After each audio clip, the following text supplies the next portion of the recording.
আম্মা, আজকে খাবার এখনো হয়নি? না, রান্না তো হয়ে গেছে। আজকে শুধু তোর এখন বেগুনিটা করা বাকি আছে। তাই আজকে তো। আমাদের নিরামিষ, তো সেই জন্য গরম গরম বেগুনি করছি। আজকে রান্না কি হয়েছে তাহলে? ওটা টেবিলে বলছি। ঠিক আছে, দেখি। আজকে মেনুটা আমরা শেয়ার করি। হুম। আজকে তো আমাদের নিরামিষ। হ্যাঁ। নিরামিষে আজকে আমাদের কী হয়েছে দেখি। হচ্ছে প্রতিদিনের মতনই সাদা ভাত। ভাত এখনো দরকার নেই, ভাতটা তো রোজ একই রকমই থাকে। আর হচ্ছে হলো তোর সবজি দিয়ে পুঁই শাক। আচ্ছা। হ্যাঁ, আর তোর ফেভারিট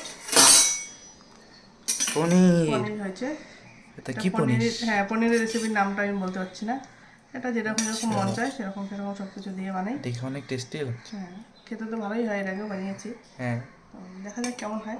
হ্যাঁ। পনির করেছি, পুঁই শাকের তরকারি, আর এটা তুই এক্ষুনি দেখবি গরম গরম হ্যাঁ, বেগুনি। বেগুনি, তার সাথে লঙ্কা ভাজাও আছে। হ্যাঁ। এই যে লঙ্কাগুলো, এগুলো বাবা খেতে ভালোবাসে, তাই লঙ্কা ভাজা।